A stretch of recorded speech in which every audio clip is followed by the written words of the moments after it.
Bismillahirrahmanirrahim. Assalamualaikum warahmatullahi wabarakatuh. Alhamdulillahirrabbilalamin. Syukur kehadirat Allah subhanahu wa ta'ala, karena pada pagi hari ini alhamdulillah kita telah sama-sama diberikan kesehatan oleh Allah subhanahu wa ta'ala, sehingga kita dapat belajar meskipun dalam suasana pandemi, tetap kita belajar dengan online. Anak-anakku sekalian yang Bapak banggakan, insyaallah kita akan masuk pelajaran hari ini. Kita akan belajar tentang akhlak terpuji, yaitu sederhana, kemudian ikhlas dan niat. Baik anak-anak sekalian, sebelum kita masuk kepada pembelajaran, mari kita awali dengan membaca basmalah dan doa akan belajar sama-sama. Bismillahirrahmanirrahim.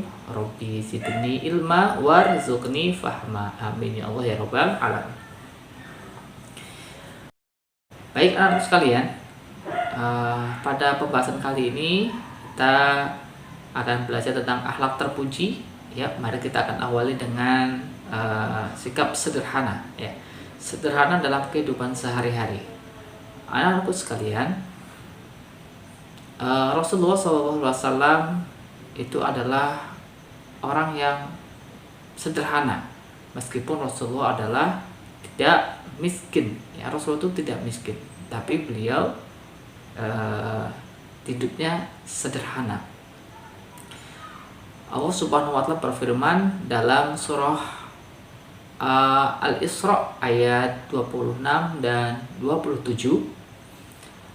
A'udzubillahi minasyaitonirrajim. Bismillahirrahmanirrahim. Wa atidal qurba haqqahu wal miskina wa ibnas sabil wa la tubadzir tabdzira. Innal mubadzirina kanu ikhwana syayatin wa kana syaitanu li rabbih kafura. Allah Subhanahu wa Ta'ala berfirman dalam surah Al-Isra ayat 26 sampai 27. Artinya adalah, dan berikanlah kepada keluarga-keluarga yang dekat akan haknya kepada orang miskin dan orang dalam perjalanan, dan janganlah kamu menghambur-hamburkan hartamu secara boros. Sesungguhnya pemborosan itu adalah saudara-saudara syaitan, dan syaitan itu adalah sangat ingkar kepada Tuhannya, yaitu Allah Subhanahu wa Ta'ala.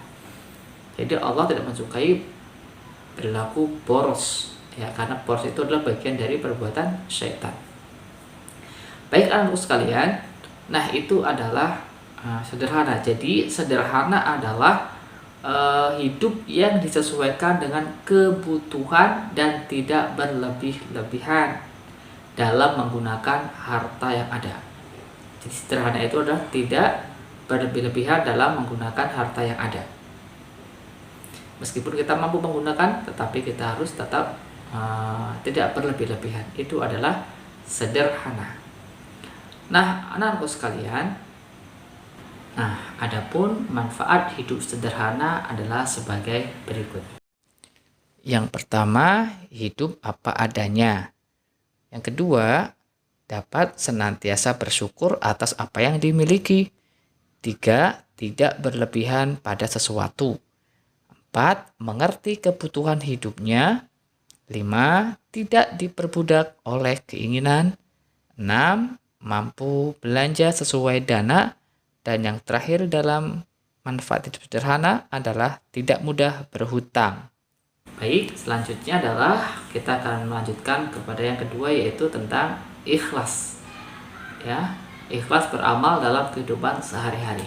Anak-anakku sekalian, bahwasanya ikhlas ini merupakan sifat yang harus dimiliki oleh seorang muslim. Tentunya dalam hal beribadah atau dalam hal berbuat kebaikan, kita harus mempunyai keikhlasan. Lalu apa itu ikhlas? Ikhlas secara harfiah artinya adalah tulus atau bersih. Ya, tulus, kemudian bersih, itu secara harfiah atau secara bahasa. Kemudian secara istilah adalah ikhlas merupakan mengerjakan suatu kebaikan dengan hanya mengharapkan ridho dari Allah Subhanahu wa taala. Nah, itu adalah ikhlas. Jadi ketika kita melakukan kebaikan-kebaikan itu semata-mata karena Allah, bukan karena satu ingin imbalan, ingin dibalas kebaikannya oleh orang lain, kemudian ingin dipuji oleh orang lain. Nah, jadi semata-mata lurus karena Allah Subhanahu wa taala. Anak-anakku sekalian, oleh karena itu ikhlas ini merupakan salah satu syarat diterimanya sebuah amalan. Karena ketika amalan tidak didasari dengan keikhlasan, maka akan muncul sifat bisa sombong, bisa ria, ingin dilihat oleh orang lain. Ya, oleh karena itu mari tumbuhkan dalam diri kita yaitu sifat keikhlasan dalam melakukan amal perbuatan, amal kebaikan. Khususnya yang masalah ibadah, kita harus juga ikhlas karena Allah Subhanahu wa taala.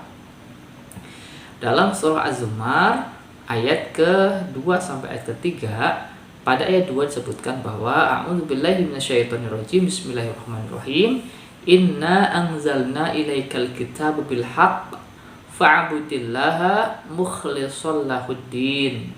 Artinya adalah sesungguhnya kami menurunkan kepadamu kitab Al-Quran dengan membawa kebenaran. Maka sembahlah Allah dengan memurnikan ketaatan kepadanya. Memurnikan ketaatan kepadanya. Ya.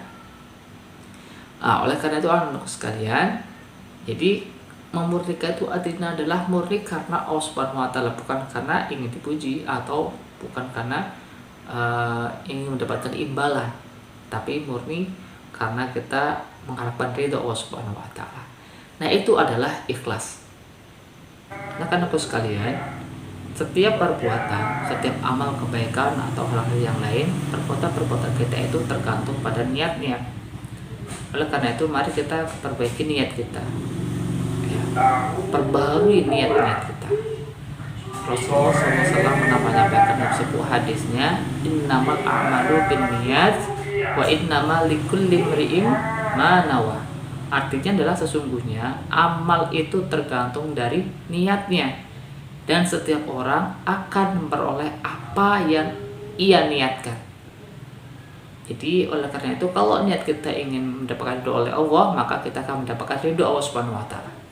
Jika niat kita ingin mendapatkan pujian dari orang lain, mungkin Allah akan berikan pujian itu, tapi kita nggak mendapatkan ridho dari Allah Subhanahu wa taala. Oleh karena itu anak-anakku sekalian, mari setiap sesuatu perbuatan kebaikan kita maka kita dasarkan niat karena Allah. Ya, tentunya ketika kita berbuat kebaikan, niscaya semua kebaikan pasti akan balas kebaikan yang lebih baik lagi. Oleh karena itu kita tidak perlu kemudian menanti-nanti balasan dari orang lain karena kita mengharapkan balasan. Jadi jangan sampai seperti itu. Oleh karena itu saudara sekalian, contohnya misalnya ketika kita suka memberi teman kita, mentraktir atau meminjamkan pulpen, atau kita suka menolong dengan memberinya sesuatu, maka kita jangan mengharapkan balasan darinya. Tapi cukuplah kebaikan kita itu biarlah Allah yang membalas. Ya, jangan sampai kita sering memberi teman, kan aku suka beri kamu uang jajan, masa sih aku minta nggak boleh? Nah, itu namanya niat kita belum pas, ya, belum karena Allah, karena kita masih ingin balasan dari teman-teman kita. Baik anak-anakku sekalian, nah selanjutnya oleh karena itu agar upaya membiasakan perilaku ikhlas ini, jadi ada hal-hal yang harus kita perhatikan. Nah, apa aja yang harus kita perhatikan dalam membiasakan diri berbuat ikhlas ini? 1. Tanamkan kesadaran dalam hati bahwa apa yang kita miliki hanya titipan Allah semata. 2. Luruskan niat pada setiap melakukan sesuatu amal, perbuatan semata-mata karena ingin mendapatkan ridho Allah Subhanahu wa taala. 3. Dalam beramal jangan pilih kasih, melainkan semua orang harus dipandang sama. 4. Lupakan setiap amal kebaikan yang telah dilakukan agar tidak memiliki rasa angkuh dan sombong. 5. Berdoalah kepada Allah akan diberi kekuatan, agar diberi kekuatan dalam berakhlak ikhlas. Nah, tentunya ikhlas mempunyai ciri-ciri. Jadi ciri-ciri orang yang berbuat ikhlas itu diantara lain adalah: 1. Beramal dengan sungguh-sungguh dan tidak berharap imbalan apapun kecuali ridho Allah semata.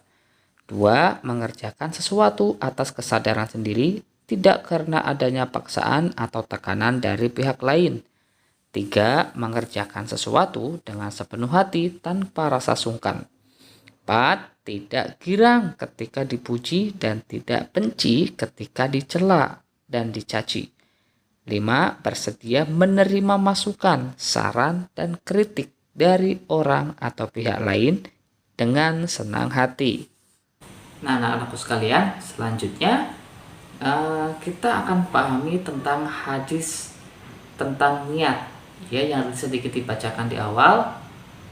Lengkapnya adalah hadis Rasulullah SAW menyampaikan, innamal a'malu binniyat wa innama likulli imri'in ma nawa. Faman kanat hijratuhu ila Allahi wa rasulihi fa hijratuhu ila Allahi wa rasulihi. Wa man kanat hijratuhu lid dunya yusibuha au imra'atin yankihuha fa hijratuhu ila ma hajara ilaih. Nah, kandungan hadis ini yang perlu kita perhatikan adalah, anak-anakku sekalian, kandungan hadisnya adalah: 1. Niat merupakan syarat layak atau diterima atau tidaknya amal perbuatan. 2. Waktu pelaksanaannya dilakukan pada awal ibadah dan tempatnya di hati. 3. Ikhlas dan membebaskan niat semata-mata karena Allah Subhanahu wa Ta'ala. 4. Seorang mukmin akan diberi ganjaran pahala berdasarkan kadar niatnya. 5. Semua perbuatan yang bermanfaat dan mubah atau boleh jika diiringi niat karena mencari keridhaan Allah, maka dia bernilai ibadah. 6. Yang membedakan antara ibadah dan adat adalah niat. Terakhir, niat merupakan bagian dari iman. Nah, demikian tadi pembelajaran kita hari ini. Semoga ketika kita beramal, ketika kita berbuat kebaikan, maka didasarkan dengan niat yang benar karena Allah dan ikhlas karena Allah. Dan senantiasa kita berusaha untuk hidup sederhana. Meskipun kita mampu dalam hal, maka kita upayakan sederhana. Seperti Rasulullah SAW praktikkan, perlu kita teladani pribadi Rasulullah SAW dalam kesederhanaannya. Meskipun Rasulullah adalah mampu, tapi Rasulullah memilih hidup sederhana, karena sederhana itu merupakan akhlak yang terpuji yang harus kita miliki oleh jiwa-jiwa seorang muslim. Baik, anak sekalian, cukup sekian dari Bapak. Mudah-mudahan ada manfaatnya. Tetap semangat dan terus berusaha berikhtiar menjadikan anak-anak yang terbaik. Tidak cukup sekian. Assalamualaikum warahmatullahi wabarakatuh. Nah, tugasnya adalah mengerjakan uji kompetensi halaman 106 sampai 107, bagian A dan bagian B. Terima kasih.